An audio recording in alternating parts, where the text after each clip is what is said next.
अविरत और असंयम ये अनादि काल के हमारे आत्मा के साथ जो उपयोग लगा है, उसी के कारण हम दुख के पात्र बनते आ रहे हैं। इसलिए धर्म के मर्म को समझे बिना हम कल्याण के पात्र नहीं बन सकते, क्योंकि धर्म के मर्म को समझने वाला व्यक्ति ही कर्म का हनन कर सकता है। और इसी बात को लेके मैं आचार्य कहते मैं समीचीन धर्म को आपको बताता हूँ। मैं इसलिए समीचीन शब्द आचार्य समन्वय लिखते हैं कि जो धर्म प्राकृतिक है, इसलिए हमने उस दिन बताया था जैन धर्म न प्राचीन है न अर्वाचीन है, जैन धर्म समीचीन है। और समीचीन शब्द हमें बताता है कि ये कृत्रिम नहीं प्राकृतिक है। वस्तु का स्वभाव क्या है? धर्म है। पानी में शीतलता, अग्नि में उष्णता और सूर्य में प्रकाश, ये किसी ने डाला नहीं, ये जब से है तब से प्रत्येक पदार्थ के साथ, वस्तु के साथ उसका स्वभाव रहता ही है, कोई डालता नहीं। उसी तरह जैन धर्म ये प्राकृतिक धर्म है, और उस प्राकृतिक धर्म होने के कारण जितने भी परमात्मा बने हैं इसी धर्म से ही बने हैं। और आगे भी क्यों ने अनादि मध्यांतिक शब्द आया था, परमेष्टि परम ज्योति विरागो विमलकृति सर्वो के नादि मध्यांत सार्वो शास्त्रो पलालते। इस शब्द यानी जिसका आदि नहीं, मध्य नहीं और अंत से जो शून्य है, ऐसे परमेष्टि बताते हुए समन्वयाचार्य कहते हैं ये अनादिकाल का प्रवाह चल रहा है, और इसी से ही प्रत्येक आत्मा परमात्मा बन सकता है, इसके अलावा बन ही नहीं सकता।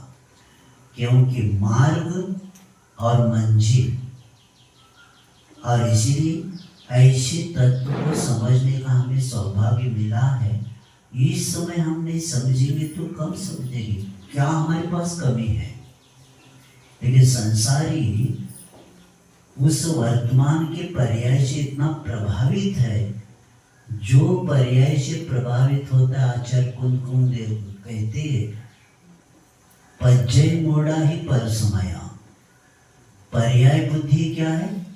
पर समय है, स्व समय को प्राप्ति नहीं कर सकता, क्योंकि द्रव्य दृष्टि रखने वाला व्यक्ति ही अपने आत्मा को समझ सकता है।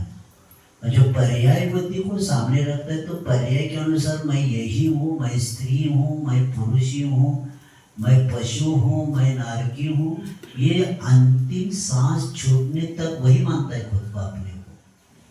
और इसी के कारण धर्म के मर्म को नहीं समझने के कारण पर्याय की व्यवस्था कर रहा है, लेकिन पर्याय में बैठे हुए आत्मा की व्यवस्था नहीं करता।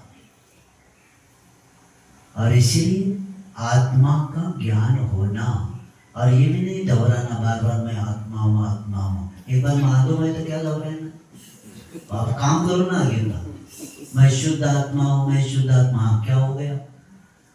जब क्रिया करेंगे तो शुद्ध बनेगा ना वो। सुवर्ण पाषाण ले लिया कि मैं ये क्या है? सोना है, शुद्ध है, शुद्ध है। अरे शुद्ध है मुझे पता हुआ है भैया, अब उसको क्रिया तो करो। पाषाण अलग करो, स्वर्ण अलग करो ना। हाथ में लेने से थोड़ी बनता।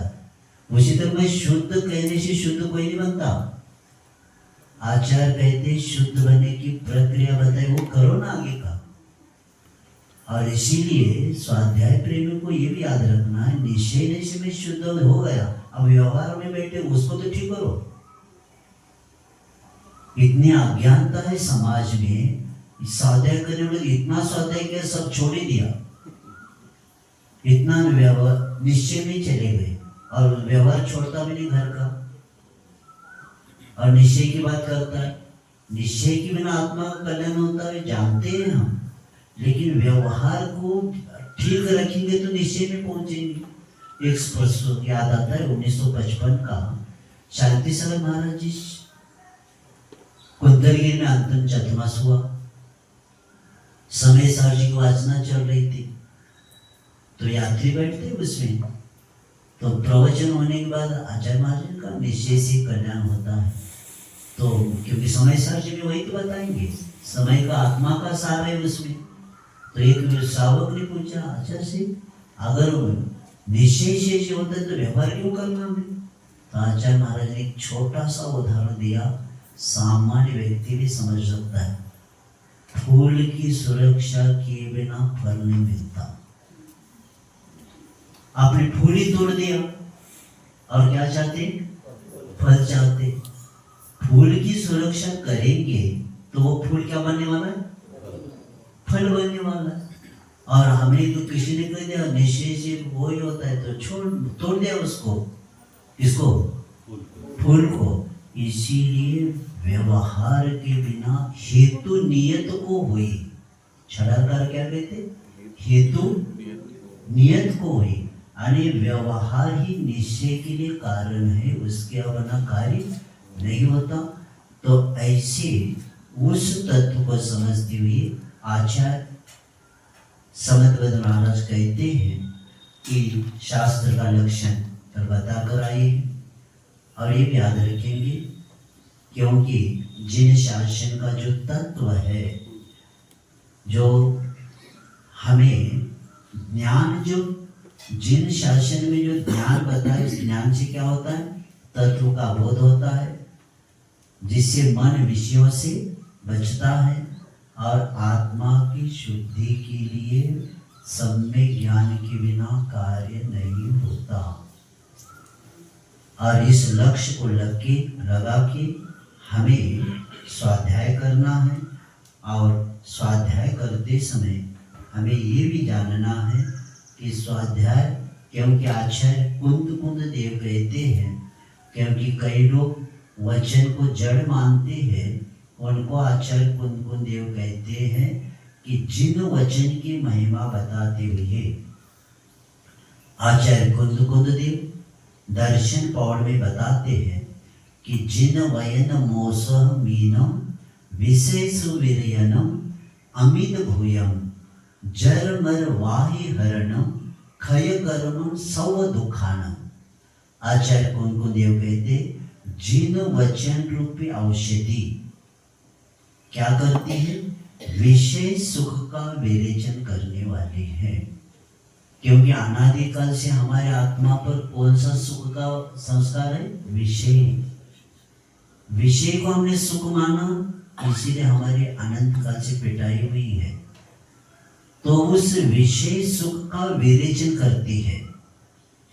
पेट में अजीर्णता हो गई ना, तो विरेचन करते हैं, उसके बिना स्वास्थ्य ठीक नहीं होता।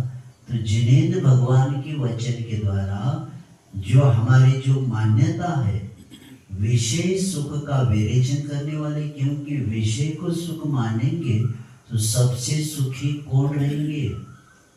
देवलोक। सागरोपम आयुष भोगते हैं वो कितने? विषय चाह दावा न दे। आप सबसे सुखी वो माने जाएंगे। लेकिन आचार्य विद्यासागर जी कहते, देवगति में असंयम की दुर्गंधि सदा रहती है। देवगति में विषयों की दुर्गंधि लगती। आचार्य महाराज ने कहा था, यानी एक क्षण भी संयम को धारण नहीं कर सकते। तो ऐसे विषय को सुख मानने वाला व्यक्ति सुख की व्याख्या, उसके बाद चक्रवर्ती, बाद में ये देवलोक होने बाद चक्रवर्ती का नंबर आता है, 96,000 रानियां, उसको भी छोड़ना पड़ा, उसके बिना कल्याण नहीं होता। तो ऐसी विषय सुख का विरेचन करने वाली, और आचार्य कहते अमृत रूप है भगवान के वचन। कैसे? अमृत रूप, क्योंकि अमृत का पान करने वाला व्यक्ति मृत्यु को प्राप्त नहीं होता। जर मरण वाही हरणम, जरा और मरण की व्याधि आदि को हरने वाली है। तथा सौ दुखाणम, क्षय करणम सौ दुखाणम, सब दुखों का क्षय करने वाला है।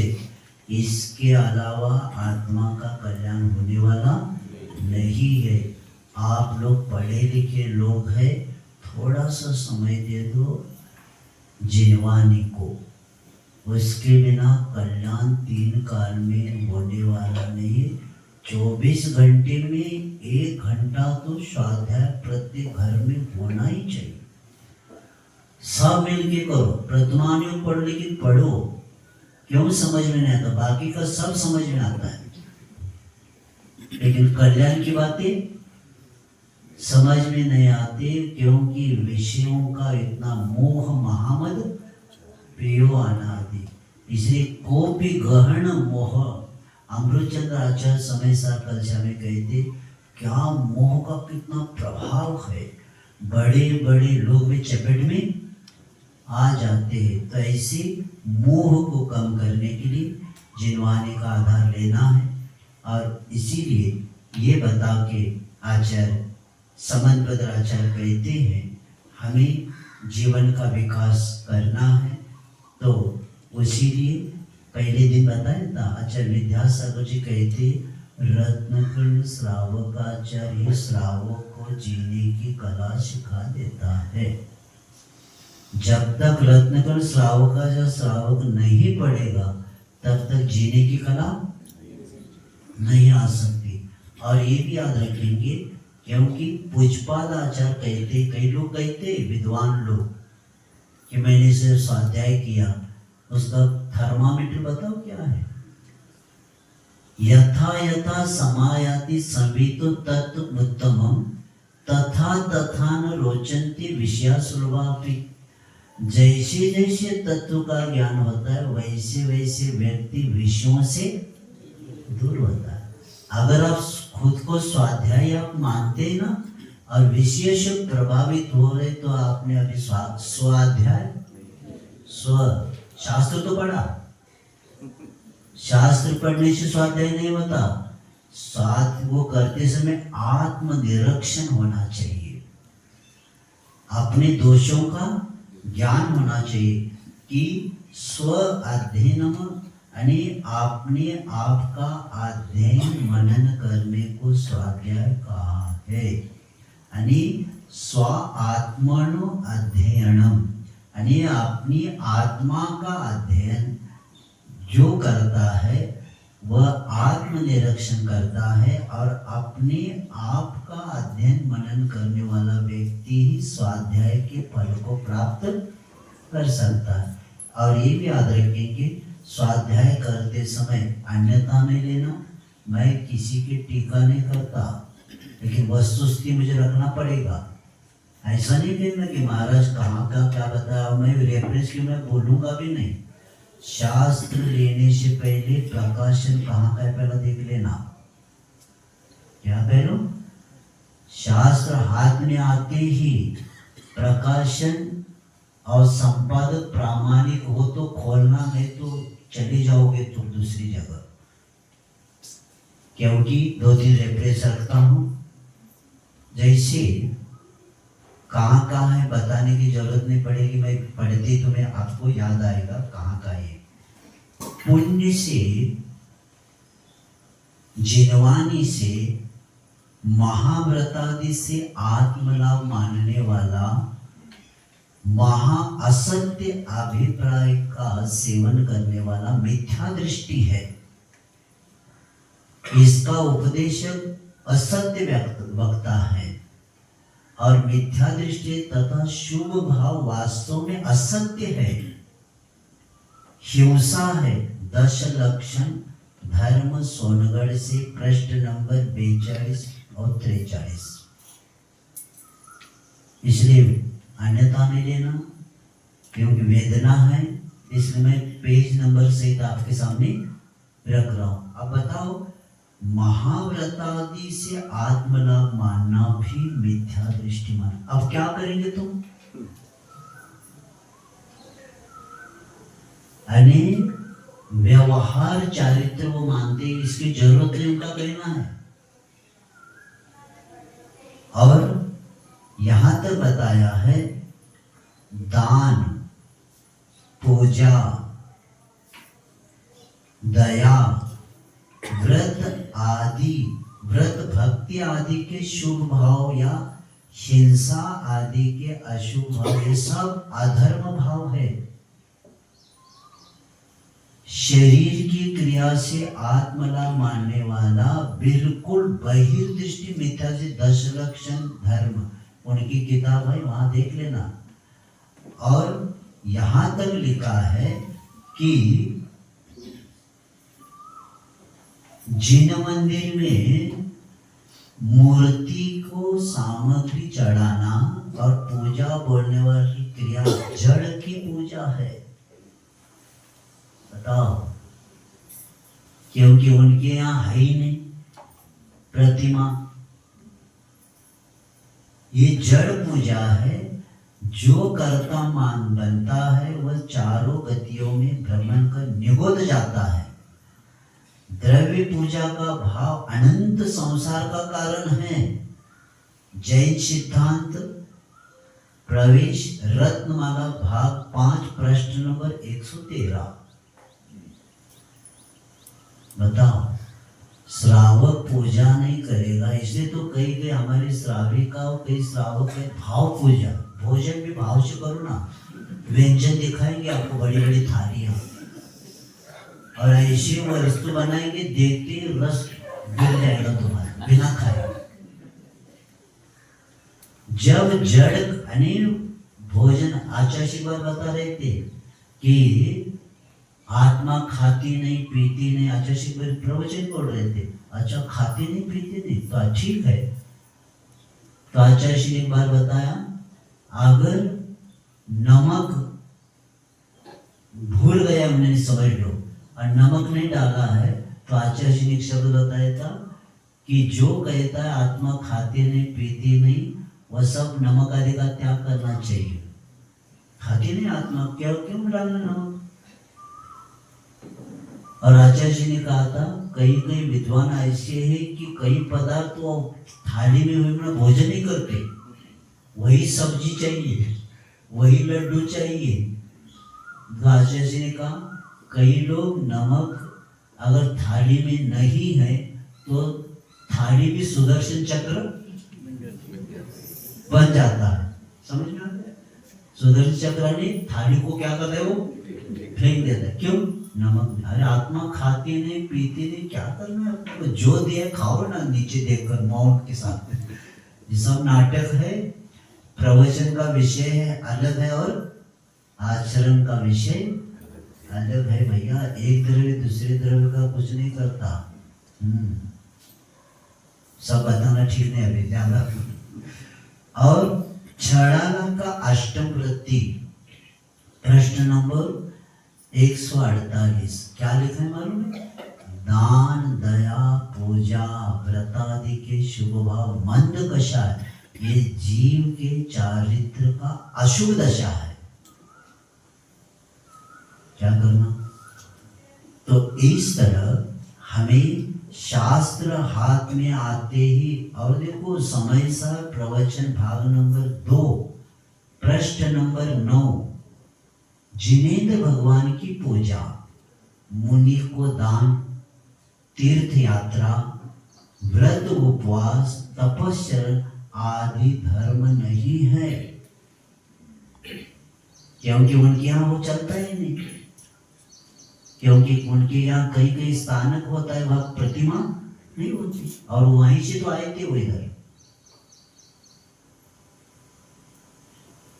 और ये बता के, किंतु ये सब जड़ की क्रियाएं, देखो मुनि को दान देना भी जड़ क्रिया बताया। अब श्रावक क्या करेगा? तीर्थ यात्रा में, व्रत उपवास धर्म नहीं, किंतु ये जड़ की क्रियाएं हैं, इनसे संसार ही बढ़ता है। इनको धर्म मानने वाला मिथ्या दृष्टि है। समय सार प्रवचन भाग 2 प्रश्न नंबर 9, आपको ढूंढना ना पड़े, जाकर देख लेना। इसीलिए आचार्य और एक देखो छड़ाला जो है आता ना कपिलादिक रचित अभ्यास आता है छड़ाला में, तो ये छड़ाला भाग एंड छड़ाला दूसरी ढाल में और छंद नंबर 13 क्या लिखा है? महाव्रत दया दान पूजादि चरणान योग का प्ररूपण करने वाला शास्त्र कुशास्त्र है। इसका अर्थ क्या हुआ?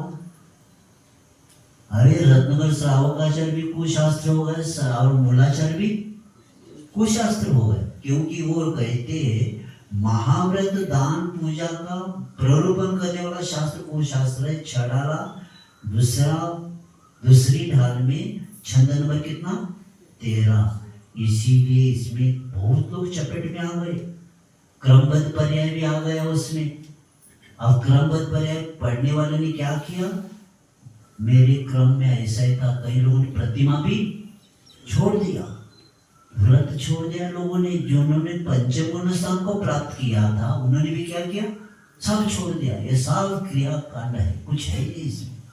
और ऐसे करके इतना आहित हुआ दिगंबर जैन समाज का कि थोड़े से लोग थे उसमें से इतना विघटन करवाया, और उसके विघटन के कारण क्या क्या होने लगे, अलग अलग मंदिर बनने लगे, ये होने लगे। मुनि महाराज को के द्वारा पंचकल्याण नहीं करने लगे। इसी के कारण समाज में इतना क्या बताए सत्य धर्म के ऊपर। और आचार्य महाराज जी ने केसरी में एक विद्वान जो प्रमुख थे उनको समझाया, केसरी में आचार्य जी ने समझाया, पंडित जी आप क्या कर रहे हैं, ये क्या हो रहा है? ये आप जानते हैं शुद्धोपयोग का पहला शुद्धोपयोग किसको होता है? रत्नत्रय साधन है और शुद्धोपयोग साध्य है। यानी आप चतुर्गुण स्थान में घटा रहे तो अविरत समय दृष्टि के साथ आप शुद्धोपयोग घटाएंगे तो क्या होगा? मुनि महाराज को जब छठे गुण स्थान में नहीं हो रहा है, समझ में आ रहा है? छठे गुण स्थान में मुनि महाराज को नहीं होता शुद्धोपयोग, सातवें में होता है। जब छठा सातवां होता है तब होता है वो। और आप कहाँ घटा रहे? तो उन्होंने ये की कहा आचार्य श्री अब मेरे पीछे बहुत ऐसे आचार्य श्री के हाथ थे। पंडित जी ने क्या कहा? मेरे पीछे बहुत जनता है, आप परिवर्तन नहीं हो सकते। ये शब्द है केसरी के। आचार्य श्री ने हम लोग को मूलाचार्य की क्लास में बताया, लेकिन पंडित जी कितने लोगों का आहित हुआ, आप परिवर्तन नहीं हुआ। क्यों? बहुत सारे छपे हैं, शादी में भी बांटे हैं समय साथ, इसमें शादी में भी समय साथ बांट दिया। और जो समय साथ पढ़ने वाला शादी करता ही नहीं और क्या आत्मा की चर्चा करने वाला वो जानता है पर्याय बुद्धि, वहां पे पर्याय के साथ जाना है, द्रव्य दृष्टि रखना है अपने को। इसीलिए अन्यथा नहीं लेना, क्योंकि जो सत्य हमने और एक किताब छपी थी उसमें से कई विषय आपको पेज नंबर से बताया। ज्यादा जानकारी हो तो आवाज से ले लेना। अब कहते हैं सद दृष्टि ज्ञानव्रतानी नहीं, श्रद्धानम परमार्थानम आप्तागम तपोव्रताम। कहाँ तक आया है हमने कि पहला देव का स्वरूप बताया, उसके बाद आगम शास्त्र का बताया, अब कहते हैं तपोव्रताम यानी गुरु का लक्षण। देखो पंचम काल में हम बैठे हैं, साक्षात भगवान हमारे सामने नहीं है। गुरु के बिना अपना कल्याण होने वाला नहीं है। और ये भी याद रखना, गुरु की परीक्षा के बिना नहीं स्वीकारना। मैं आपके सामने बैठा हूँ, जब मैं कल्याण की भावना हो गई तब 4 साल घूमता रहा, सब जगह जाकर आया। तब एक बार संगठना में मैं काम करता था, तब एक बार आचार्य विद्यासागर की चर्चा चल रही थी और कहीं लेख पे हमने पढ़े थे। अब कहीं मन नहीं लगा, अंत में 1987 में थोवंजी में पहुंच गया। उत्तम क्षमा से लेकर जीवन में पहली बार दशलक्षण 87 में पहुंचने के बाद उत्तम क्षमा से लेकर आकिंचन तक सिर्फ जाने के बाद बताए दक्षिण से आए आचार्य श्री दर्शन के 5 खारक चढ़ाए, जो है वही तो चढ़ाऊंगा, नारियल लेना ये पता नहीं। तब आकिंचन तक 9 दिन तक मैंने आचार्य श्री कुछ बोला नहीं, सिर्फ चर्या देखा। जो हमने सुना है पढ़ा है वो है क्या अपने पहला हमने देखा, और देखने के बाद उत्तम ब्रह्मचर्य के दिन हमने कहा आचार्य जी हमें कल्याण करना, आपसे व्रत लेना है। क्योंकि गुरु निष्प्रह तपस्वी और सिर्फ सपर कल्याण करने वाले हो तो ही कल्याण होगा। जो पर पदार्थ से प्रभावित है, परिग्रह से प्रभावित है, उनके द्वारा अपना कल्याण नहीं हो सकता। क्योंकि छड़ालाकार ने एक उपनाव शब्द दिया है।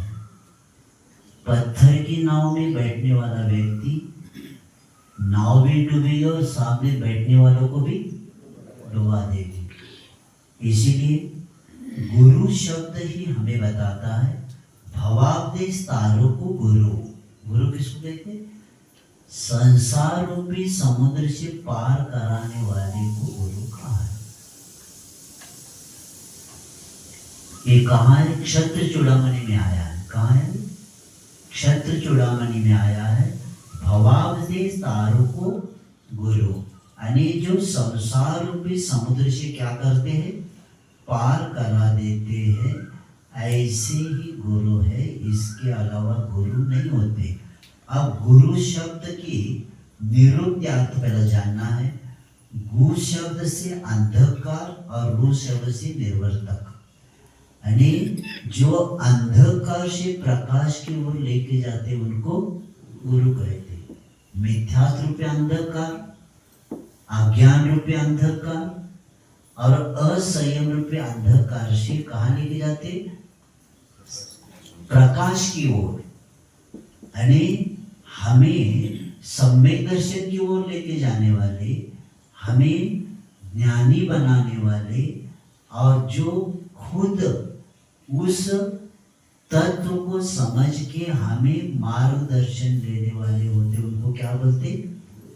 जिनके द्वारा गुणों का विकास होता है उसको गुरु कहते हैं। गुरु किसको कहते? जिनके द्वारा गुणों का विकास होता है उसको गुरु कहते हैं।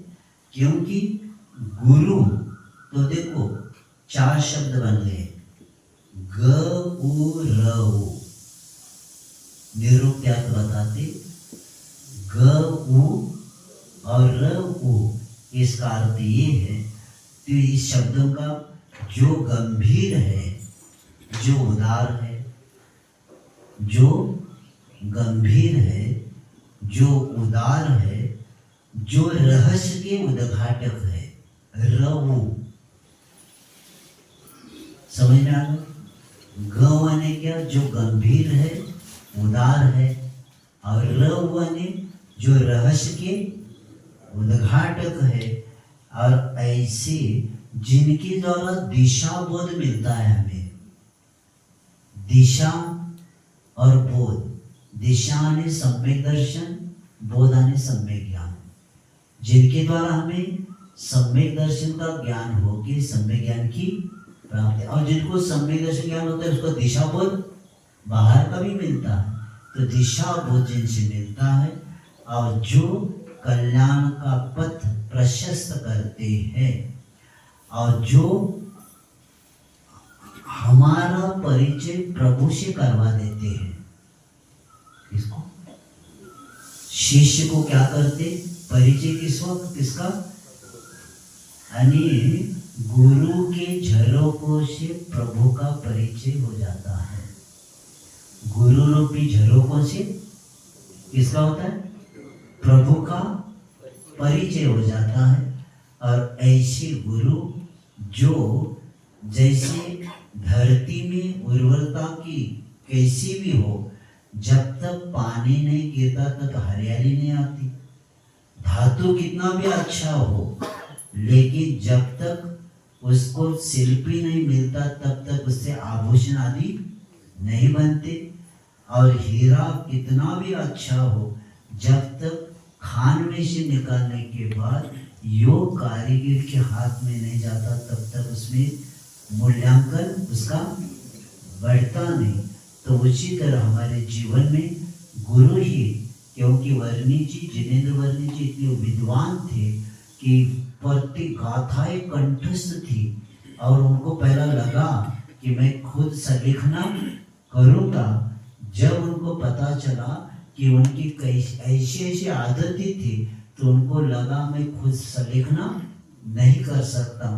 तब मुक्तागिरी में पहली बार आचार्य से मिले, मार्गदर्शन लिया, और श्री बाजार में उन्होंने अंत में क्या किया? आचार्य सिंह से संलेखना लिया। तब आचार्य सिंह ने परीक्षा करने के लिए अब मुनि भी बन गए। अस्वस्थ लोग इतने हो गए कि जागृत है क्या नहीं पूछने के लिए समय सार की गाथा, ऊपर की लाइन नीचे और नीचे की लाइन आचार्य सिंह ने क्या किया? ऊपर किया। इसलिए क्या? जागृतता है कि नहीं इनकी। तो तुरंत वर्णी जी ने हाथ जोड़ के कहा, आचार्य श्री जी मुझे लगता है ये ऊपर होना चाहिए, और ये देखो कितना विनय, यानी आपकी गलती नहीं कहा। क्या कहा? कि मुझे लगता है ऐसा होने की संभावना है, आप जैसी कहेंगे मैं करूँगा।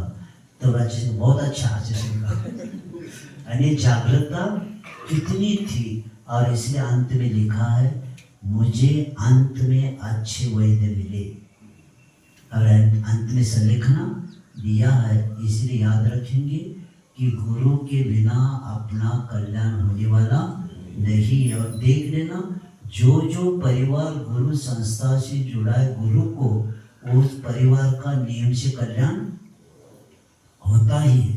और जो परिवार साधु से दूर जाता है, उनके यहाँ संस्कार नहीं टिकते। भैया बड़े बड़े प्रकरण है, आपको समाज में देखते जाओ। तो ऐसे गुरु के तपोव्रत के बारे में आप बताते हैं। गुरु का, क्योंकि देखो कई लोगों की मान्यता है देव और गुरु पर श्रद्धा नहीं, लेकिन गुरु के ऊपर श्रद्धा नहीं। आचार्य कहते हैं हिंसा रहिए धम्मे, यानी हिंसा से रहित धर्म, और 18 दोषों से रहित, और गुरु के ऊपर श्रद्धान किए बिना सम्यक दर्शन नहीं होता। ऐसे आचार्य कुंद देव मोक्ष गौड़ में बताया। तीनों पर श्रद्धा होना चाहिए। देव पर श्रद्धा रखा, शास्त्र गुरु पर नहीं रखा। देखो ये किसी की गलती, मार्ग की गलती नहीं मानी जाती। पहले ये पैसे मन से निकालो, कहाँ साधु दिखते, ठीक है ये किसी, क्योंकि स्वयं शुद्ध से मार्ग क्या है? स्वयं शुद्ध मार्ग अनादिकाल का है। और ये किसी की गलती किया तो पूरे मार्ग को दोष नहीं देना। एक व्यक्ति का कर्म का उदय है, उन्होंने गलती किया, इसका अर्थ क्या है? हम मार्ग ही नहीं, ऐसे कहेंगे क्या? अगर ऐसे कहेंगे तो अनादिकाल के मार्ग को दोष देने का पाप लगेगा आपको। मार्ग ही नहीं कह रहे, मुनि ही नहीं होते कह रहे। जो अच्छे उनको देखो ना, बुरे को क्यों देखते? क्योंकि बाकी की समय तो देखो मार्केट में जाते हैं ना, 10 रुपए का नारू कितनी बार बजाते? 15 बार। क्यों बजाते? खोबरा भी चाहिए, पानी भी चाहिए, और मिट्टी का वो भी बजाते। हाँ कितना बजाते? बहुत ऐसी बहुत वस्तु खरीदी कर रहे हम, और इतनी बजाते। तो यहाँ धर्म करते समय क्यों नहीं बजाते? अमूल्य धर्म को करते समय क्यों नहीं बजाते? यहाँ भी भजा कर लो ना। आचार्य कहते डंकी की चोट पर भजा के लिए में आचार्य संबंध महाराज कहते परीक्षा किए बिना देव गुरु शास्त्र को स्वीकारना नहीं चाहिए। तब जाकर, क्योंकि कर्म की निर्जरा का साधन है हमारे तीन, ये तीनों पर श्रद्धा रख के बिना कर्म की निर्जरा हो ही नहीं सकती। समझ में होगा? तो ऐसे गुरु का लक्षण अभी बताते। विषयासावसातितो निरारंभो परिग्रह ज्ञान ध्यान तपोरत्नस् तपस्वी स प्रशस्यते।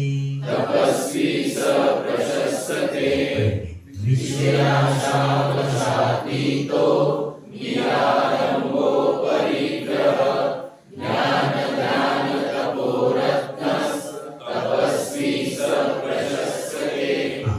आचार्य कहते हैं जिनकी पूजा करने से, क्योंकि आगे 115 पर जो बात, जो श्लोक है, वह नवदा भक्ति का वर्णन करते समय आचार्य कहते हैं, समन्वयाचार्य, कि जिनकी वंदना करते ऊंचे गोत्र प्रणित भोग, यानी जिनकी वंदना करने से उच्च गोत्र का बंध होता है, वो गुरु कैसे होना चाहिए? विषयासावसातितो निरारंभो परिग्रह। सिर्फ प्रणाम करने से, नमोस्तु करने से भी उच्च गोत्र का बंद होता है। क्या जैन धर्म में सब मिला। इतना पुण्य कमा सकता है जैन कुल में जन्मने वाला व्यक्ति, लेकिन ज्ञान का अभाव है। तो विषयासावसातितो निरारंभो परिग्रह, एक एक शब्द को समझिए, बहुत अच्छा विषय है। अब विषयासावसातितो, इसका शब्द का अर्थ क्या बन गया? विषय आशा वश अतीत, चार शब्द बन गए। विषय आशा वश और अतीत। इसका अर्थ क्या? विषय यानी पंचेंद्रिय, आशा ने लगाव, वश यानी आधीनता, और अतीता ने दूर हो गए, यानी विषयों की आशा से, लगाव से, आधीनता से जो क्या हो गए? दूर हो गए। यानी पंचेंद्रिय विषय में ही हर्ष विषाद होना होता है। और ऐसे पंचेंद्रिय विषय के हर्ष विषाद होना, यही वशीभूत होना है। और साधु का लक्षण इस बात को बताते हुए आचार्य कहते हैं कि सबसे महत्वपूर्ण विषयों की आशा के वश से रहित होना चाहिए, तब उनको हम गुरु कहेंगे।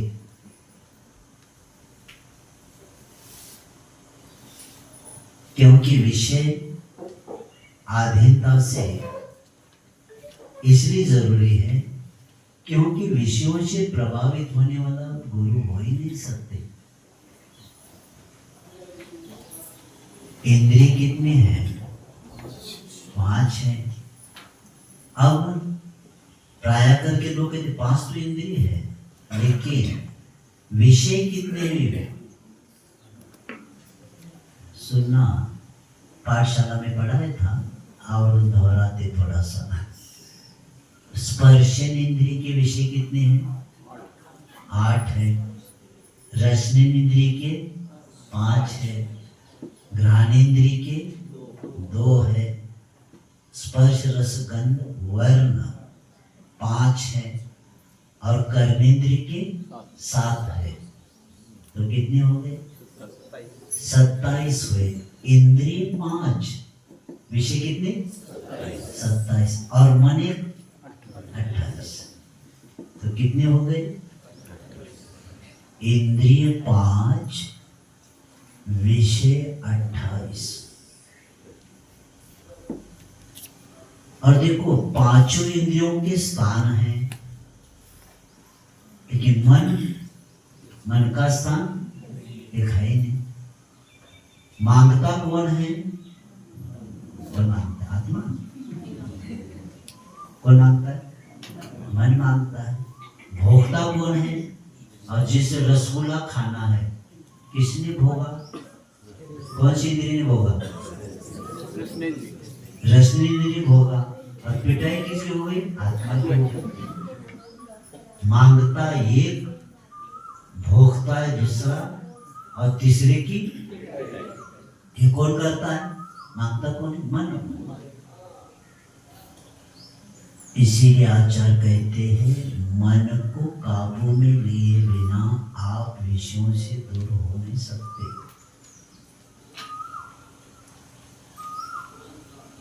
पुल्लिंग, स्त्रीलिंग और नपुंसकलिंग 3 लिंग है ना, बताइए मन पुल्लिंग है क्या स्त्रीलिंग है? कौन टीचर है क्या इसको? कौन से? मन नपुंसक लिंग है। कौन सा लिंग है? मन। और बोलता नपुंसक भोगता है क्या? भोगता है क्या? अन्य आचार्य जी कह रहे थे देखो नपुंसक लिंग है मन शब्द, वो भोगता नहीं, सिर्फ भाव करता, मांगता है, लेकिन नपुंसक नपुंसक भोग ही नहीं सकता। इसीलिए आचार्य जी कह रहे थे देखो नपुंसक हमें संसार में घुमा रहा है। नपुंसक नहीं है, वो मांगता है और साइड में बैठ जाता है। तुम्हारा आत्मा है, जानो है, हमें तो साइड में बैठ जाता हूँ। और इसी के कारण ही कर्म का बंद होता है, क्योंकि मन ये बंद मोक्ष मन के द्वारा ही बंद होता है, मन के द्वारा ही मोक्ष। क्योंकि भाव संग्रह में बताया है मन के द्वारा पाप होता है, मन के द्वारा पुण्य होता है, मन के द्वारा शुद्ध आत्मा भी बन जाती है। जैसे जलेन जनितम पंक जलेन परिशुद्धते, चित्तेन जनितम कर्म चित्तेन परिशुद्धते। छोटा सा उदाहरण दिया, तुरंत समझ में आ जाएगा। जल के द्वारा क्या बनता है? कीचड़ बनता है। और पैर को लग गया कीचड़, धोने के लिए क्या चाहिए? पानी चाहिए। किसके द्वारा बन गया? पानी के द्वारा बन गया। यानी जल के द्वारा जैसे कीचड़ बनता है, धोने के लिए जल चाहिए, उसी तरह चित्तेन जनितम कर्म, चित्त के द्वारा ही क्या करते हैं हम? कर्म का बंधन। चित्तेन परिशुद्धते, मन के द्वारा ही हम कर्म बांधते हैं और मन के द्वारा ही उसको निर्जरा भी कर सकते। इसीलिए मन को काबू में लेने के लिए अपने को स्वाध्याय करना ही पड़ेगा। ये सब हमें इंजीनियर बच्चे बच्चियां देख रहे हैं, सब जो संस्कारित है वो टिके हैं। अभी मैं वहाँ देखा मुंबई में और यहाँ भी सुना क्या क्या, रात की ड्यूटी में बच्चियां भी हैं उसमें गाड़ी में है और बच्चे भी उसी में हैं। और बच्चे तो उधम करते ही, वो सिगरेट पी रहा है और उस बच्चे के ऊपर धुआं छोड़ रहा है। ऐसे ऐसे प्रसंग सुना हुई। जैन कुल की बच्चियां रात में ड्यूटी करना ही नहीं चाहिए।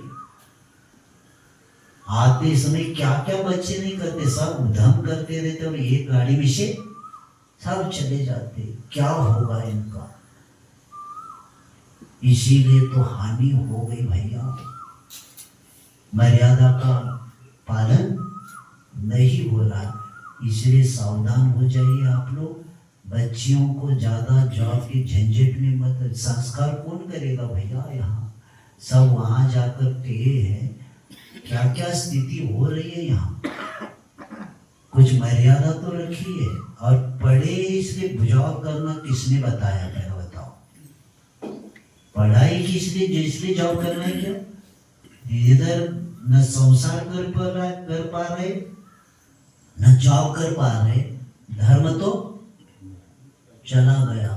इसीलिए सावधान हो जाइए, क्योंकि जैसे संगति बढ़ती वैसे भाव बन जाते, लौट नहीं पाएंगे। इसलिए मन को संस्कारित करना है तो स्वाध्याय आपको करना ही पड़ेगा। जिनेंद्र भगवान के चरणों में आना पड़ेगा और गुरु के सानिध्य में भी संत समागम, आचार्य जी ने लिखा है, संत समागम में संसार का अंत दिखता है, संगति वाला संयत बने या नहीं कि संतोषी तो जरूर बन जाता है। तो ऐसे गुरु के लिए तो जो 8 और मन क्या है 27 व 28, इस 28 के पीछे वह संसारी आत्मा को पतन को ही लेके जाता है और ऐसे विषयासक्त निरारंभ परिग्रह और क्या आरंभ से रहित हो जाता है। कब हो जाता है? देखो क्रम बहुत अच्छा लिखा है, ये 3 क्रम इतने महत्वपूर्ण है। यानी जो विषयों की आशा से दूर रहता है वही आरंभ रहित होता है और जो विषयों के अधीन होता है वह नियम से उसको क्या करना पड़ता है? आरंभ करना ही पड़ता है, क्योंकि विषयों की पूर्ति के लिए क्या करना पड़ेगा? उसको आरंभ करना ही पड़ेगा। इसीलिए विषयों की आशा से दूर होता है वह आरंभ कर ही नहीं सकता और जो विषयों के अधीन है उसको क्या करना पड़ेगा? आरंभ करना। और आरंभ हो गए तो परिग्रह बढ़ ही जाता है, बढ़ाने की जरूरत ही नहीं, क्योंकि आय हो रहा है तो परिग्रह, और आय ही नहीं हो रहा है जिसमें तो अपरिग्रह रहेगा वो। तो ऐसे क्रम बताते हुए, क्योंकि जब तक इंद्रिय विषय संबंधी की अधीनता से मुक्त नहीं होता तब तक वह स्पर्श आदि 5 इंद्रियों के मन के विषय को मिलाकर 28 में जो संख्या बताई है इससे दूर हो ही नहीं सकता। और इनकी प्राप्ति करने के लिए आकांक्षा को विषयाशा कहते और निरारंभ दशा प्राप्त करने के लिए पहला आशाओं की विषयों की आशा से अधीनता से पहला क्या करना पड़ेगा? दूर होना पड़ेगा।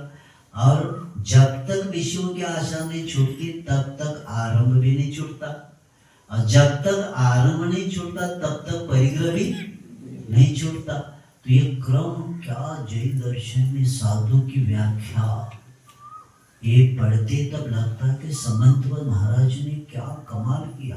साधु और में क्या शब्द दिया? तपस्वी शब्द दिया। यहाँ कौन सा शब्द? तपस्वी शब्द दिया, क्योंकि तपस्वी के बिना ये कार्य हो ही नहीं सकता।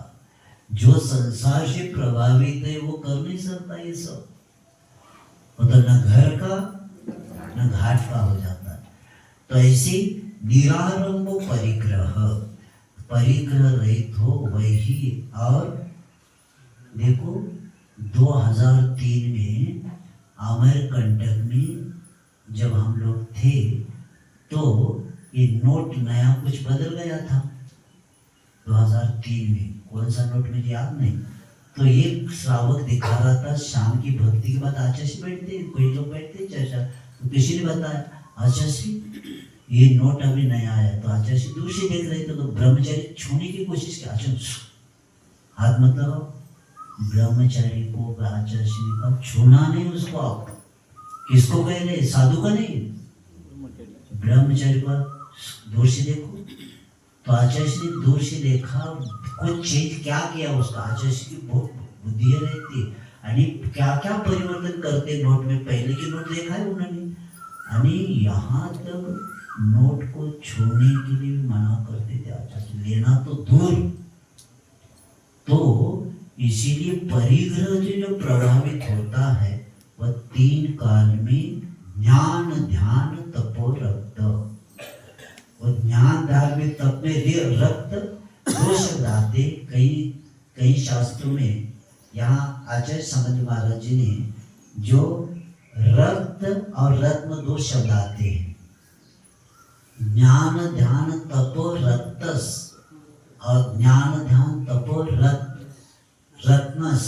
तो यहाँ 2 शब्द इसलिए दिया है क्योंकि वह जब इन कार्यों को, गुरु का प्रमुख कार्य क्या, रत्नों की तरह श्रेष्ठ समझकर इन्हीं के संचय में रात दिन रहते। किसमें? ज्ञान ध्यान तप, इसको क्या समझते हैं वे तपस्वी? ये क्या रत्नों की तरह श्रेष्ठ समझकर इन्हीं की संचय में रात दिन रहते, इसलिए उसको और रत्न और रक्त आणि वे क्या करते कि ज्ञान ध्यान तप में रक्ताने रंगे होते हैं सदा। रक्ताने क्या ज्ञान ध्यान तप में रंगे होते हैं, अपनी पूर्ण शक्ति इन्हीं कार्यों में लगाते, दूसरी जगह नहीं लगाते। तो परंतु इन तीनों के लीनता तब तक नहीं हो सकती जब तक परिग्रह विद्यमान रहता है, तब तक वह ध्यान ज्ञान तप में रत हो ही नहीं सकता। जिसका धन की ओर लक्ष्य है, समझ लो सामायिक में बैठने का समय आ गया, क्योंकि प्रायक्रम क्षेत्र पर रथमास के गुरु महाराज के साथ, और समझ लो वो सामायिक को आवाज करके बैठ के इतने में गाड़ी के 2-3 आवाज आए, आओ वेकर होता, अरे गाड़ी आ गई लगता है, अब मेरा सामायिक हो तो रुकेंगे क्या नहीं? क्या उपयोग लगाया? बाहर उपयोग लगा, क्योंकि वो रुकेंगे नहीं तो ग्राम चला जाएगा। और इधर तो जब अटल वाजपेयी जी आए थे इंदौर में आचार्य सिंह के पास, 11:30 बज गए, 11:15 तक हमारी एरिया बहुत हो गया। तो कार्यकर्ते करने लगे, वो आ रहे हो उतर गए, अब बस ऐसी बस नहीं कार में बैठे, तो आचार्य सिंह का भैया 12 बज गए, हमारा तो समय हो गया। आचार्य सिंह समय को बैठ गए और अटल जी वहाँ पंतप्रधान आ गए, और तो 1.5 घंटा उनको क्या करना पड़ा? बैठना पड़ा। कोई भी आ जाए आवश्यक समय में ही होगा। इसको कहते ज्ञान ध्यान तप रक्त। क्योंकि गुरु का ये क्यों होता है?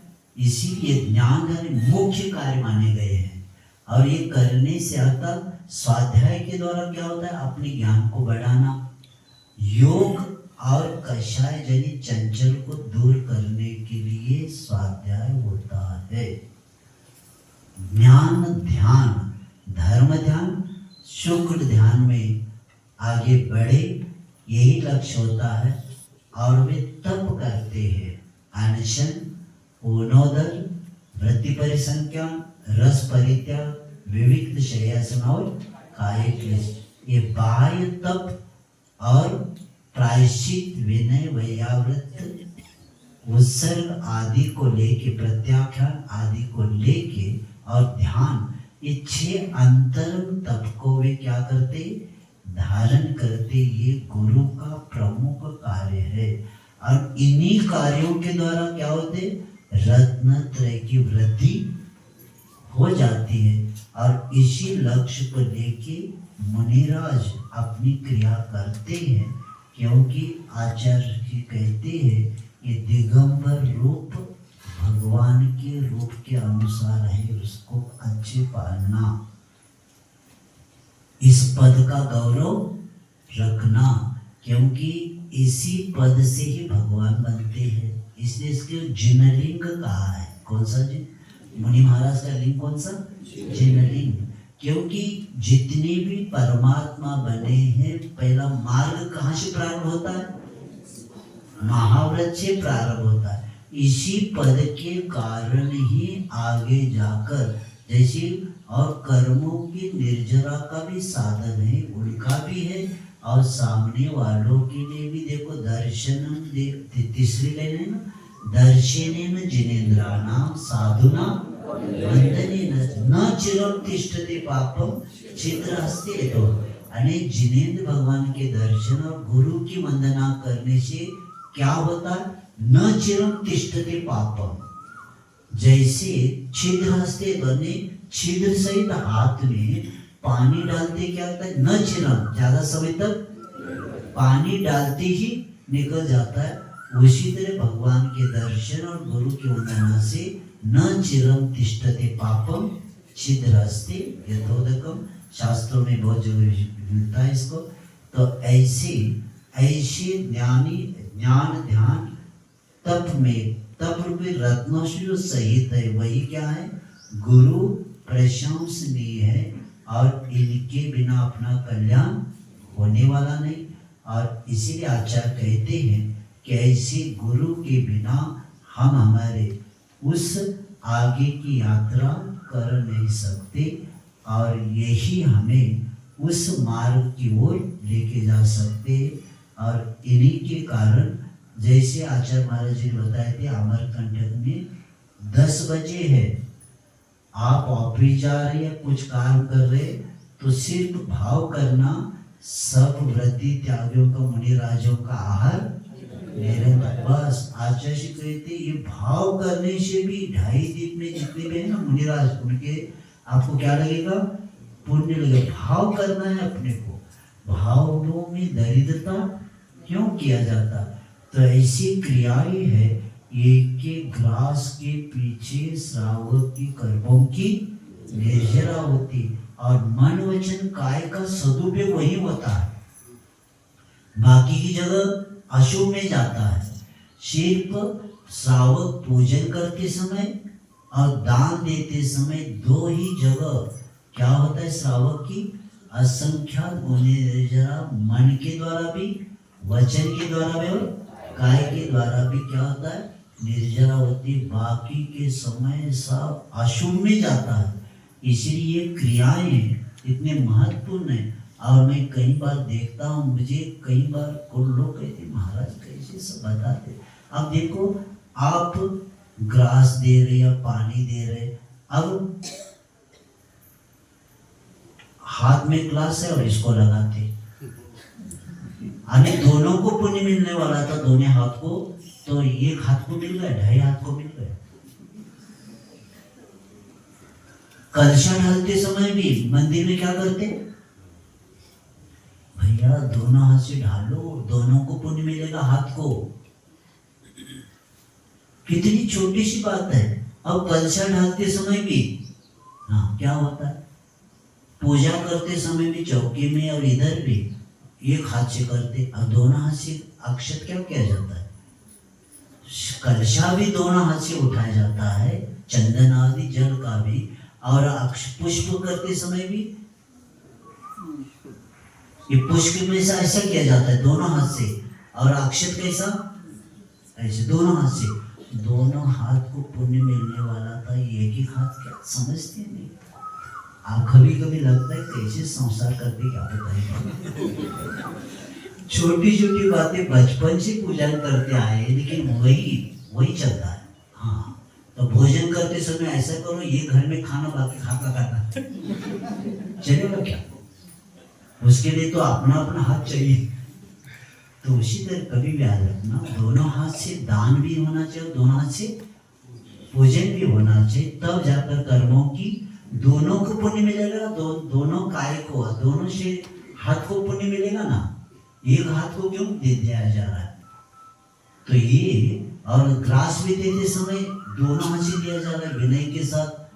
तो इसी के द्वारा शुभ काय के द्वारा भी क्या होता है, कर्मों की निर्जरा होती है।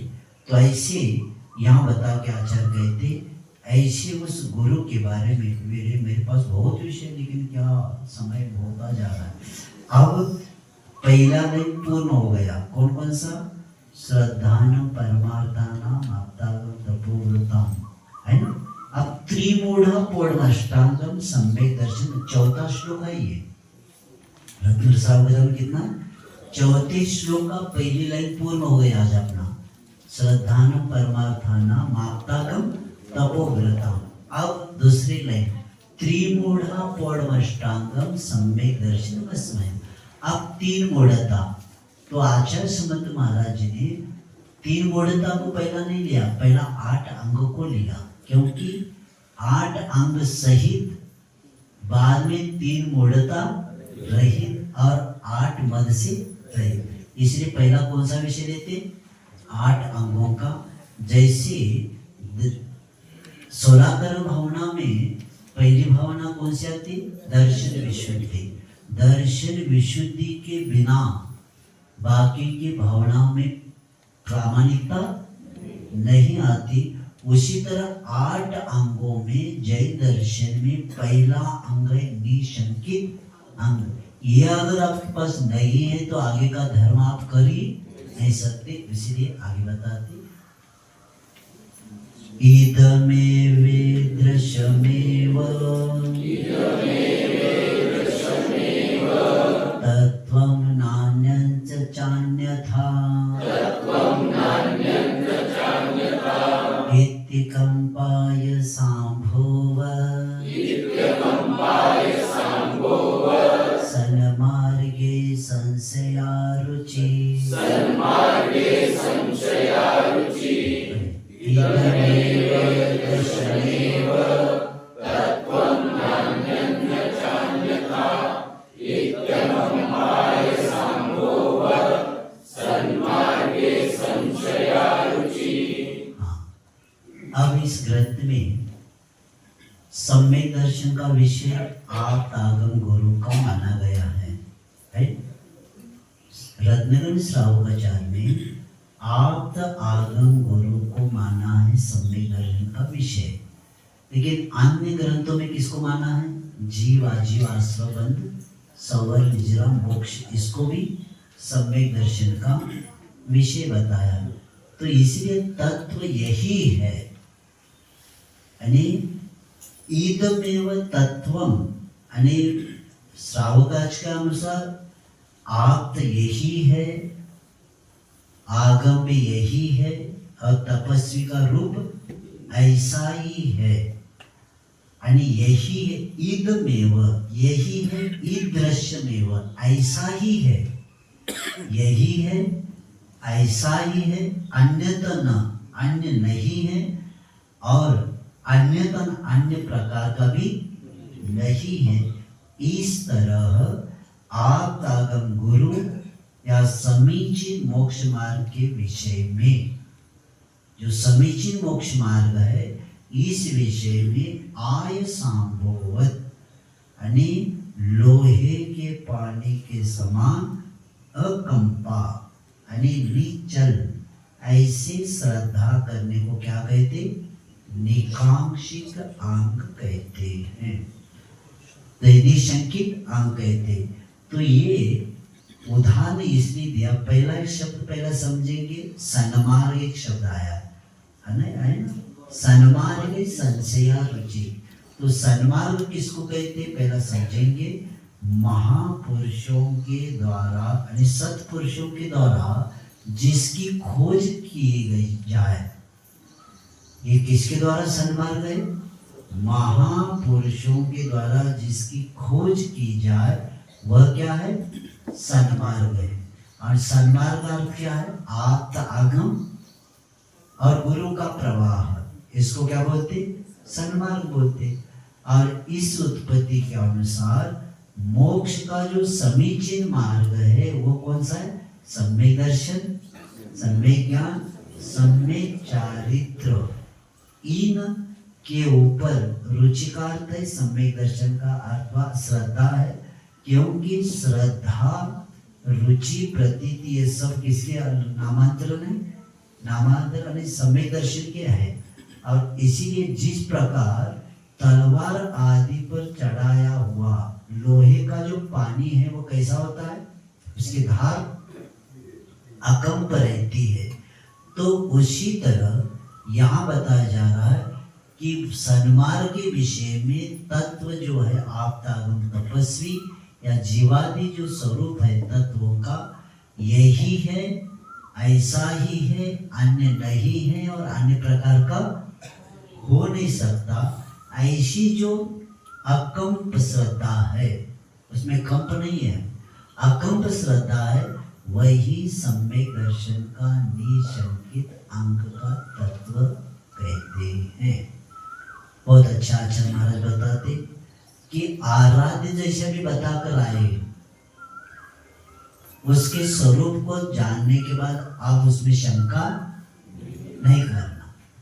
एक बार बताया 18 दोषों से देव होते, 17 दोष नहीं है और एक दोष है तो भी उसको हम परमात्मा नहीं कहेंगे। ऐसा नहीं कि 99 रुपए को 100 रुपए नहीं कर सकते, या कह सकते हैं 99 तो एक तो कमी है, तो एक डाले बिना 100 नहीं होता। उसी तरह 28 मूलगुण वाले हो तो वे मुनिराज है, और 18 दोषों से रहित है तो वे मुनिराज है।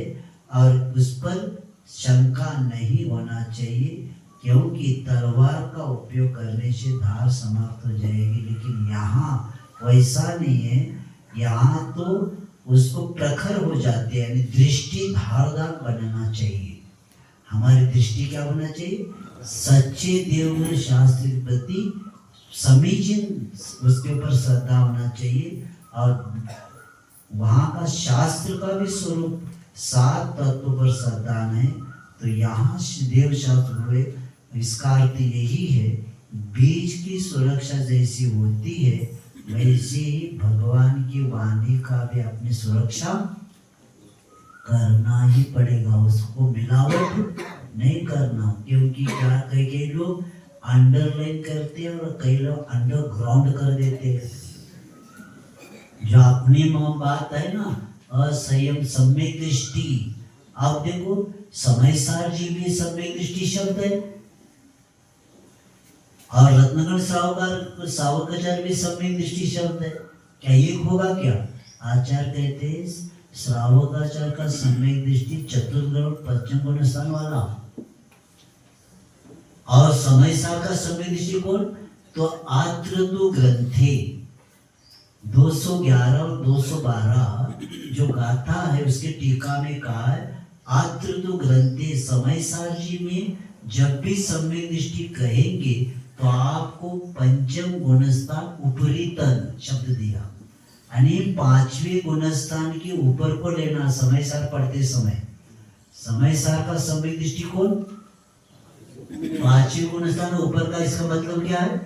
मुनिराज ही आप समयसार के सम्यक दृष्टि हो ही नहीं सकते, क्योंकि ज्ञानी शब्द भी आया है वहां बार बार। ज्ञानी शब्द किसके आता है? परिग्रह वाले के साथ। जिन्होंने परिग्रह को छोड़ दिया उसको ज्ञानी शब्द है वहां बार बार ज्ञानी ज्ञानी शब्द आया। तो ज्ञानी यानी कौन? जिन्होंने परिग्रह का त्याग किया है, वे मुनिराज के लिए ही सम्यक दर्शन शब्द आया है। ये गृहस्थ के लिए समयसार का पढ़ सकते, लेकिन आप समयसार के पात्र हो नहीं सकते। पहला आपको 4थे गुणस्थान का एग्जाम देना पड़ेगा। कौन से एग्जाम, कौन सी क्लास में आप लोग? इसमें बताओ श्रावक कितने हैं? कौन से महाराज आ गए, क्या कर रहे हैं? देखो गृहस्थ और श्रावक में अंतर है। चतुर्थ गुणस्थान वाला अविरत समय दृष्टि गृहस्थ है, और पंचम गुणस्थ वाला श्रावक है। रॉन्ग नंबर आपका। सब लोग कहते हैं सब श्रावक श्राविका उपस्थित हो जाइए भोजन को। श्रावक यानी कौन? प्रतिमाधारी। 11 प्रतिमा किसकी होती है? श्रावक की होती है। और गृहस्थ कौन होता है? जो ग्रस्त होता है। इसमें संसार में ग्रस्त होता है, परिग्रह आदि में उसको श्रावक एक ग्रस्त का। इसलिए गृहस्थ अलग है और श्रावक अलग है। प्रतिमाधारी को श्रावक श्राविका कहते हैं, और गृहस्थ अभी अविरत सम्यक दृष्टि है, वो श्रावक में नहीं आता, क्योंकि प्रतिमा 2 जब लेंगे तब श्रावक में आ जाएगा। तो इसीलिए शास्त्र में जो बताया है उसकी सुरक्षा, क्योंकि शास्त्र परिवर्तन न हो, क्योंकि इसी की मूल की सुरक्षा होना जरूरी है। क्योंकि हमारा सबका संसार अतीत होना है, तो हमें रागी के पास नहीं वीतरागी के पास जाना पड़ेगा। देवी देवताओं के पास नहीं, हमें कहाँ जाना पड़ेगा? वीतरागी के पास जाना पड़ेगा। क्योंकि अविरति को व्रती लोग भी ज्यादा उच्चासन देते ठीक नहीं है। यानी जो व्रती लोग स्पष्ट रखते हैं, अभी महाव्रती भी अब देवी को भी स्थान देने लगे।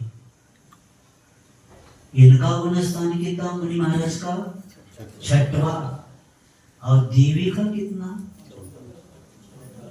अरे भैया सुनो, कभी आकाम निर्जरा करे भवनात्रिक में सुरतन धरे। आकाम निर्जरा करने वाला भवनवासी व्यंतर ज्योतिष में जन्म लेता है। और एक सिद्धांत है कि भवनवासी व्यंतर ज्योतिष जन्म से नियम से मिथ्या दृष्टि ही होते हैं। सम्यक दर्शन प्राप्त कर भी सकते हैं, नहीं भी कर सकते। जन्म उनका जैसे हम पंचम काल में हम जन्म में, हमारा जन्म किसके साथ? सम्यक दर्शन के साथ। किसके साथ होता है? मिथ्या के साथ। इसलिए गुरु महाराज कहते जन्म दिवस नहीं मनाना, पाप लगेगा तुम्हें। मुनि राज को जन्म दिवस बताओ, उनका जन्म कब हुआ? मुनि महाराज का जन्म हुआ दीक्षा होने के बाद। और उसके पहले उनका जन्म कैसे हुआ था? तन उपजत अपनी उपज। अब मुनि महाराज 3 काल में अगर वे जन्म दिवस मनाते तो मिथ्यात्व का समर्थन है इसमें। शरीर की उत्पत्ति को आत्मा की उत्पत्ति माना उन्होंने। इसीलिए गुरु महाराज कहते जनता मनाती तो दीक्षा दिवस मना सकती, उसमें भाग नहीं लेना ज्यादा। और ये तो जन्म दिवस तो अपने को मिथ्यात्व का समर्थन हो जाएगा। वो किसका? मिथ्यात्व का समर्थन हो जाएगा। इसीलिए यहाँ बताया जा रहा है कि अविरति लोग जो क्या करते, यानी अविरति को उच्चासन देना है ठीक नहीं, क्योंकि उच्च पद की अवहेलना हो जाती है। कई मंदिरों में अभिषेक एक साथ होने लगा, ऊपर भगवान भी है और नीचे देवी भी, उसका भी अभिषेक होने लगा। अब बताओ इसके प्रतिमा रखने पहले क्या होती है? उसकी वेदी की शुद्धि होती है। कितने कलशों से? 81 क्या होता है? कलशों से शुद्धि होती। किसकी? वेदी की। क्यों? पंच कल्याण की प्रतिमा के अलावा किसी का उस पर प्रतिमा रख ही नहीं सकते। कौन बताएगा? पंथ के पीछे क्या क्या होने लगा, धर्म भी गड़बड़ होने लगा, क्योंकि देवी देवता का वो स्थान है ही नहीं वेदी पर। मैं अभी डोंबिवली में गया था तो तुरंत ऊपर डालते नीचे। हमने कहा भैया कल मैं यहाँ नहीं आऊंगा आपके यहाँ, क्योंकि जिनके द्रव्य क्षेत्र काल भाव और भव जो पंच परावर्तन में जो था उनका नाश हो गया। ऐसे भगवान के साथ ऊपर ढालते उस पर ढाला, हम नहीं आ सकते इसमें। दूसरे दिन उन्होंने बंद किया, महाराज हमें पता नहीं था, किसी ने बताया नहीं। हमने कहा भैया जिनका एक भी कल्याणक नहीं हुआ है क्या? बताओ देवी देवता को देवगति में कितने कल्याणक होते? अरे जन्म गर्भ ही नहीं, जन्म गर्भ कल्याणक नहीं तो जन्म कहां से होगा? उपवास जन्म होता है देवगति में। कौन सा होता है? कौन समझाए? और छड़ा में भी पढ़ के आए, राग द्वेष मलिन से शस्त्र से होते वो देव नहीं होते। मैंने जब कुंभज भावली में जब ये छड़ा का पढ़ा कि 5वीं का विद्यार्थी आया मेरे पास, वो कहते महाराज ये कई महाराज छड़ा नहीं पढ़े क्या? हमने को ऊपर जाकर पूछ लो। 5वीं का लड़का मुझे पूछता है, मुझे समझ में आ गया वितराग देव के बिना देव होते नहीं। कौन समझाएगा इसको?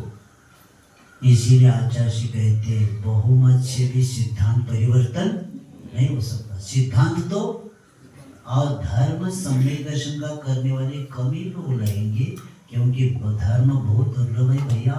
हर व्यक्ती येऱ्या गावड्याचं काम नाही जैन धर्म करने का. मराठी बोलते ना येऱ्या गावड्याचं काम.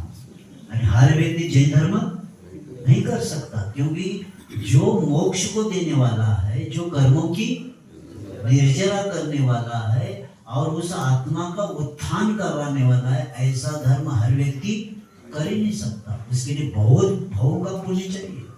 जैन कुल में आने वालों को भी देव का निर्णय नहीं हुआ अभी. दल बदल, सोमवार को एक देव, मंगलवार को एक देव, गुरुवार को एक देव, शनिवार को एक देव, रविवार को एक देव. गांव के देव कम पड़े, देव भी कम पड़े मिथ्या दृष्टि लोगों को. अतिशय हो गया, पहुंच गए. क्योंकि जैन दर्शन चमत्कार को नमस्कार नहीं करता, चमत्कार को नहीं करता. वो जानता है ये चमत्कार बाहर होता है, चैतन्य चमत्कार होना चाहिए, भीतर के बिना नहीं होता चैतन्य चमत्कार. तो इसलिए आचार्य कहते हैं यही है, ऐसा ही अन्य नहीं हो सकता. और ये भी याद रखना कि कई लोग संसार की सामग्री को प्राप्त करने के लिए कई देवी देवताएं और अन्य जगह जा रहे, जिसका आता भी नहीं और पता भी नहीं कौन है वो, पता भी नहीं ये कौन है. और लोग सब जगह जा रहे, लेकिन उनको समझ भी नहीं आता हम किसको पैर पड़ रहे. क्योंकि संसार में जो सामग्री मिलती है ये सब पुण्य पाप पर ही सब आधारित है. पुण्य का उदय हो तो मिलने वाला है, पाप के उदय में कोई भी वस्तु नहीं मिलने वाले. और पुण्य पाप पर विश्वास रखोगे तो देव भी सहायता करते हैं सम्यक दृष्टि की. देखो सीता जी के ऊपर उत्सर्ग हो रहा था, नहीं इसके क्या जल अग्निकुंड में प्रवेश करने वाली थी, क्योंकि कहा था अभी भी विश्वास नहीं आपके ऊपर तो अग्नि परीक्षा देना पड़ेगा. रामचंद्र जी ने कहा, वो कहती थी. जब वो अग्निकुंड जलाया था और उसी वक्त देवलोक ऊपर से जा रहे थे, तो एक देव कहता है बाकी के छोटे जो सातवें देव थे, जाओ जल्दी और पतिव्रता उस सीता जी की सेवा करके पुण्य कमाओ. सम्यक दृष्टि शब्द है वहां. सम्यक दृष्टि सीता की सेवा करके क्या करना, पुण्य कमाओ. और वे जब नीचे आ रहे थे तब सीता जी उसी वक्त बोल रही थी, मैंने जीवन में मन वचन काय के द्वारा पर पुरुष के प्रति बुरे भाव किए हैं, तो ये अग्नि मुझे क्या करे. देखो 3 शब्द दिया है वहां. मैंने जीवन में मन वचन काय, तीनों शब्द रखा है वहां. क्या इसीलिए तो सती शब्द आया है. महासती शब्द सीता को क्यों है, उन्होंने मन में भी किसी पर पुरुष के प्रति भाव नहीं किए. मन वचन काय, इन तीनों के द्वारा अगर मैंने पर पुरुषों के प्रति मेरे भाव बिगड़े हैं और मैंने भाव किए तो ये अग्नि मुझे क्या करे, जलाए. ऐसे बोल के नमोकार मंत्र जब कूदती है और वही अग्निकुंड क्या बन गया, जल. इसको कहते देव भी सम्यक दृष्टि की सेवा करके पुण्य कमाते. ये शब्द दिया है. इसीलिए हमें जिनेंद्र भगवान पंच परमेष्टि के अलावा किसको स्मरण करने की जरूरत ही नहीं. और ऐसे इसलिए आचार्य समद्वदाचार्य कहते हैं कि धर्म की रक्षा हमें करना है. और उपासना धर्म की रक्षा किसके द्वारा होगा, जब तक हम खरे देव और शास्त्र के द्वारा ही उपासना किए बिना धर्म की रक्षा हो ही नहीं सकती. इसलिए सावधान हो जाइए. अभी तक अज्ञानता के साथ कुछ हुआ हो सब छोड़ देना, क्योंकि जब जागे तब सवेरा.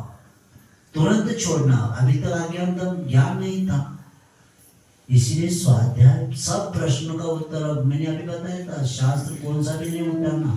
वक्ता प्रामाणिक हो, प्रकाशन संस्था वो, नहीं तो खींचने वाला का नहीं पढ़ना. और जो अभी बताया जा रहा है ना, देखो ये पुराण में ऐसा लिखा है वैसा लिखा है, अरे भैया, जब हमारे आचार्यों ने बताया है जैनों के दिगंबर समाज में आप है तो वीतराग आलो देव कोई हो ही नहीं सकते। देव अलग है यानी भगवान और भक्त का संबंध है। यहाँ ये जो देवी देवता है ये कौन है? हमारे भगवान के कौन है? मंदिर में जाते हैं निश्चय निश्चय किसको कहा? अच्छा, मुझे भी पता है। इसका अर्थ क्या है? श्रेष्ठ कौन? नहीं, निश्चय निश्चय किसको कहा आपने? इसका मतलब है आप साइड में हो जाओ तो श्रेष्ठ आप हो गए क्या? हो गए। हाँ, आप भी कर रहे हैं, हमें भी करना है। आप क्या थोड़ा सा हमें जगत दे दो, हम सब मिलके क्या करेंगे? तीन लोग के नाथ की पूजा करेंगे। इसका अर्थ ये है वो भी भक्त है और आप भी भक्त। भक्त को आगे चलाता है क्या? ये लो, अब इतनी थाली भरी एक विष्णु जी का होता है। आगे किसका चढ़ता है? रत्नत्रय के अलावा आर्य नहीं चढ़ता। रत्नत्रय का होता है क्योंकि धौला में आया है पूज्यता किसकी? रत्नत्रय की पूज्यता। अब उसमें क्षुल्लक आर्य भी नहीं आता, आर्य का भी नहीं आता। जहां कपड़ा है वहां परिग्रह है, और जहां परिग्रह है वहां पूज्यता तीन काल में नहीं हो सकती। कौन बताए? कई इसलिए हमारे गुरु महाराज ने पहला हम जब शुल्लक बने थे तब पीछे दिया, तब बाद में विद्वानों के सबकी मान्यता प्राप्त किया, तब आचार्य ने पीछे देना भी शुल्लक को बंद किया। क्यों किया? क्योंकि 11 प्रतिमाधारी है, वह कपड़ा रख सकता है, ये नहीं रख सकता, पीछे नहीं रख सकता। क्योंकि किसका उपकरण नहीं? संयम का उपकरण है। और 11 प्रतिमा वालों के पास संयम अनुव्रत के रूप में होता है, संयम उनके पास नहीं होता। सिद्धांत है ये। इसीलिए क्षुल्लक जी को भी नहीं चढ़ता, क्योंकि आर्घ्य अनर्घ्य पद के लिए चढ़ाते। बताओ, आर्घ्य का अर्थ क्या और अनर्घ्य का अर्थ क्या? आर्घ्य में अष्ट द्रव्य के मिश्रण को आर्घ्य कहते। आर्घ्य ने मूल्य और अनर्घ्य ने अमूल्य। मैं ये आर्घ्य अमूल्य पद के लिए क्या कर रहा हूं? चढ़ा रहा हूं। अमूल्य पद कौन सा? मोक्ष पद। और उसके पात्र कौन है? मुनिराज और वीतराग भगवान। इसके अलावा कोई है ही नहीं संसार में। हमारी परंपरा आगम के अनुसार परंपरा होती है, अपने संघ के अनुसार परंपरा थोड़ी होती है। तो इसीलिए अपने को ज्ञान सिद्धांत के अनुसार चलना है। क्योंकि देखो, जो ज्यादा दिन से होता है ना वो भी परंपरा बनती है। सिद्धांत के अनुसार अपनी परंपरा होना चाहिए, अपने मन के अनुसार परंपरा नहीं चलती। एक ने गलती किया तो सब गलती करेंगे क्या? तो इस बात को बता के आचार्य कहते हैं कि धर्म की रक्षा करना है तो हमें सच्चे देव गुरु शास्त्र की उपासना करना पड़ेगा। और मार्ग की सेवा सिर्फ बोलने से नहीं, मार्ग पर चलने से ही होती है। मार्ग की सेवा कब होती? चलने के बाद होती। तो ऐसे निशंकित अंग का वर्णन हो गया। और कभी भी याद रखना, शास्त्र पढ़ते समय कभी कभी क्या होता है, सुनो 2 मिनट और लेना है मुझे। तो शास्त्र पढ़ते समय कभी कभी क्या होता है, जो निशंकित तत्व गुण का प्रत्यक्ष व अनुमान आदि प्रमाणों के अनुसार पदार्थों का विषय में संशय होता नहीं, लेकिन कभी कभी क्या होता है, सूक्ष्म है, अंतरित है और दूरवर्ती पदार्थ के विषय में क्या होते, कदाचित संशय होने की संभावना होती है। तब ऐसे पदार्थों को वीतराग सर्वज्ञ देव की आज्ञा मात्र से स्वीकृत करना चाहिए। भगवान की वाणी है, अब हम दिखा नहीं सकते, दूर के पदार्थ है। सूक्ष्म पदार्थ है, ये भगवान की वाणी। इसलिए 10 सम्यक में आज्ञा सम्यक तो आता है। कौन सा? आज्ञा सम्यक। भगवान की वाणी है, इसलिए अपने को क्या करना है? स्वीकारना है। और इसी क्योंकि सम्यक दृष्टि जीव की जो ये श्रद्धा विषयक दृढ़ता है, इसी दृढ़ता के कारण ही वो कभी भी पारलौकिक प्रलोभन से प्रभावित नहीं होता। और इसी बात को लेके निशंकित के बाद एकांशता करवाता है। समय का पाठ करेंगे। विषयान् सावसादितो निरारंभो परिग्रह ज्ञानदान तपोरत्नस् तपस्वी स प्रशस्यते इदमेव दृश्यमेव तत्त्वं नान्यं न चान्यथा इत्यतमवाय संभोवत् सन्मार्गे संशयारुचि। जानने के ज्ञान से